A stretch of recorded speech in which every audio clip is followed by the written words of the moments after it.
How we doing, ladies and gentlemen? It's your boy Roar. We're here with a new artist to this channel, but clearly from what I was seeing of her channel, her channel, she's done a bit of music so far. And this is Ellie Minibot.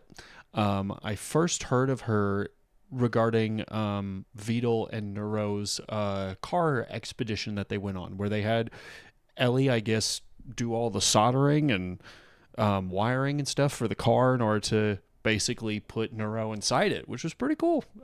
Looked like a really, really fun video, and that was my introduction to her. So I don't know much about her music or what she wants to express, but that is why we're here to check this out. Let's go. Oh, okay.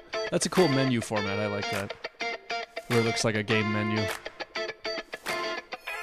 Nice. I like this. Hey. Nice little jazziness. I like that. That's fun. Not in the habit of losing, 'cause you only lose when you play. Not in the habit of missing, 'cause you can't miss the shots you don't take. Oh, hey. I don't take these things easy, 'cause easy's not what I do. Not in the habit of losing, don't make me face losing you. This is gonna hurt so bad, so bad. Okay, so we're getting into the chorus. I am loving the I'm not even sure what you would call it. I guess just the see, in rap there's a certain flow, you know. Da da ba da ba da ba ba da ba da. But she's singing for the verses, she's singing with a lot of it sounds like melismas. Da da da da da da. Like just how she's structuring these verses is really, really cool. She clearly has really great range and vocal ability to be able to keep that sort of, for lack of a better word, cadence going. So I really like that. And also very interesting lyrics. I'm not good at losing. It sounds very competitive, but I feel like where she's coming from is more like I don't like losing things, you know, and that hurts. That's hard. So yeah, let's just see where we go with this. But I do. I'm not in the habit of losing. Don't make me face losing you. This is gonna Losing hurt you. so bad, so bad. I know that I feel too much, too fast. This is gonna tear me apart. Me and my stupid heart. Me and my stupid heart. I'm not anyone's something. That's something you wanna change. Got real good at the wanting, but having isn't my game. Okay. First of all, that chorus, I didn't want to stop because she went right into the next verse, but that chorus of like wanting too much too fast, you know, the instant you see someone who seems available and interested, boom, you're all in. Well, that can come with risk. Sometimes it's not always a risk. Sometimes the other person's reciprocating, but other people might feel like it's too much. But if you're a lover, if you're that kind of person who just wants to dedicate, then it can be hard to try and tell your heart, hey, slow down. You're like, why not? I love this person, or I think I do. Let's just jump into it. Man, very relatable. Let's see what she's doing with the next verse. I'm not anyone's something. That's something you wanna change. Got real good at the wanting, but having isn't my game. I'm good at the wanting, but having isn't my game. Again, that could seem like you're basically saying you're kind of a player. That could be a perspective where it's like, yeah, I want, but then I don't really care about having. I think that is, I don't feel like that's the case for her. If I'm reading anything that she said correctly here, it's not that she doesn't want to continue dedicating to someone and having that person. It's just, maybe she's just not used to it. So it's like having is not really anything I'm used to. I think that's kind of the route she's going with that. Waiting, wondering, wishing, but having, that's how you lose. Not in the habit of missing, so why am I missing you? Not in the habit of missing. So again, it's kind of this tongue in cheek of like, well, I'm not in the habit of missing, but she does. It's just like, I'm not in the habit of missing somebody because we don't get that far to the point where I'm missing you. But then she also answered the initial question that I had from the previous line that, let's just see exactly what she said there. Waiting, wondering, wishing, but having, that's how you lose. Yeah, having, that's how you lose. Once you have something, then it can be taken away. But if you don't ever have it, well, then it's not yours to lose anyway, and you don't feel that that attachment. As someone who just got out of a really rough 6-month relationship that went really well until it just all exploded in one night, I get that. I totally get it. And this was also, mind you, for some people who don't know me, this was after years of not even trying to date, just not being about it. Then I found someone, worked for about 6 months, and then just exploded. And it's like, yeah, I totally get the feeling. Not in the habit of missing, so why am I missing you? If I don't take these things easy, why take the easy way? I come out of this broken. Yeah, well, what did I say? This is gonna hurt. Yeah, okay. Self-fulfilling prophecy is kind of what she's talking about. Missing, so why am I missing you? If I don't take these things easy, why take the easy way? Yeah, and that's a nice little flip right there. If I don't take these things easy, if it's not easy for me to just be like, oh, this didn't work out, then why take the easy way? Like, and I think that could just be like taking the easy way of like just going for whomever, it's an easy route to go. Also even taking the easy way of breaking it off. You can do things the easy way where it's like, hey, I just don't feel like this is working. I'm sorry.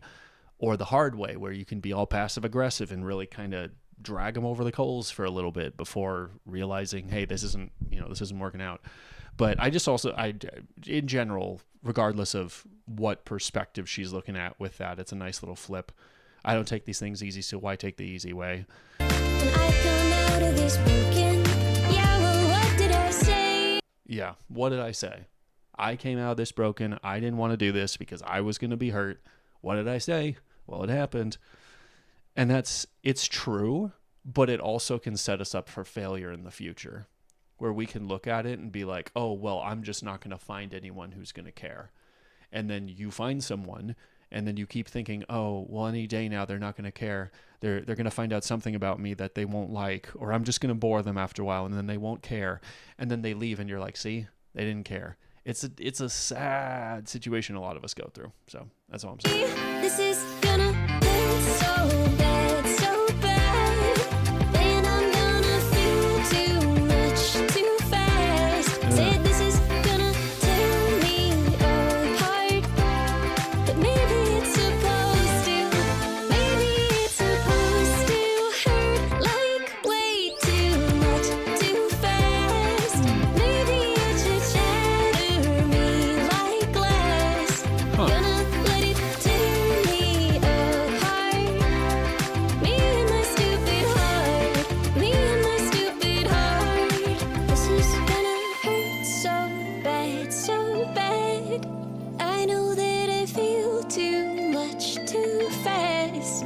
This is gonna tear me apart. Me and my stupid heart. Me and my stupid heart. This is gonna hurt so. Okay, we're getting a nice little key change.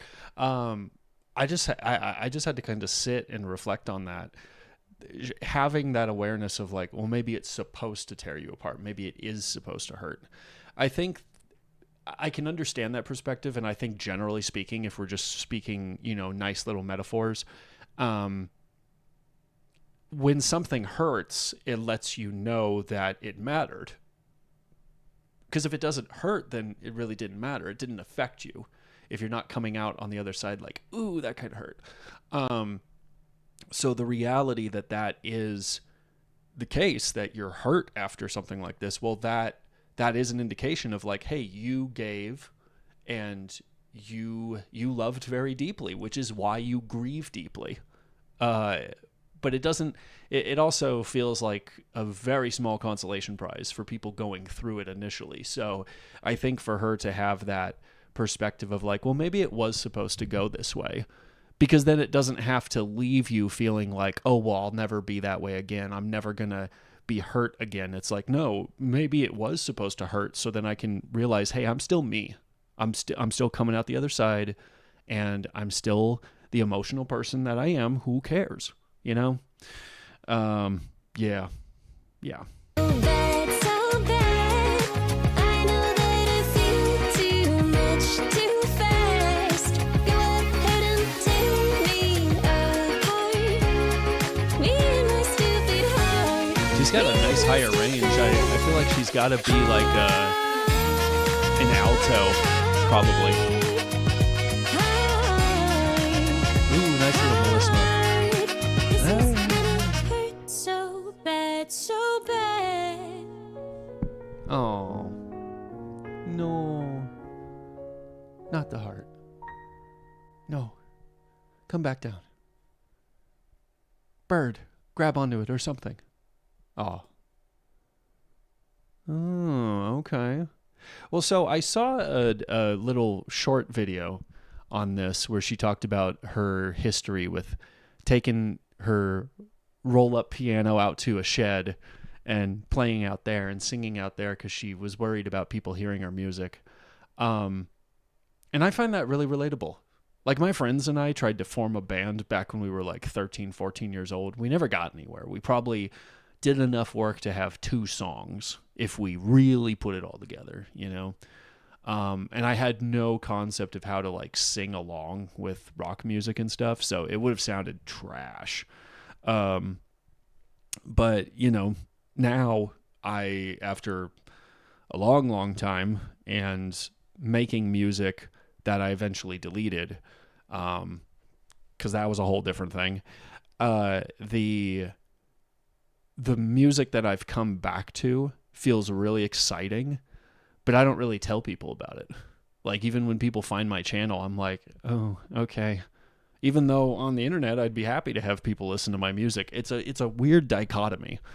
I mean, also part of it is my parents don't really like rap or heavy music, that kind of thing. So it's like, well, maybe I just don't want to set myself up for failure with you listening to it and being like, oh, that's nice. But anyway, the point is, it felt really relatable, being like kind of nervous to let people in on what you like and what you do. But I would hope that you would continue to, just feel more comfortable as time goes on. That's the only way we grow out of stuff like that anyway. It's not because you're able to push back the negative. It's because you have enough positive experiences that it kind of trumps how your brain might be like nervous all the time. But that's my thoughts on that. For any of you fans of her, if any of you guys have come over from her side of the internet and found her, or found this reaction, what is your favorite part of Ellie? What do you think? What is it about her that you like the most? And I'll put link to this in the description. And if I find other music of hers, I can react to that if you guys want. But then I'll also put a link to the video where she participated in the Neurocar. That was a fun little video, and you guys should check it out. And that's all I got to say about that. Thanks for watching.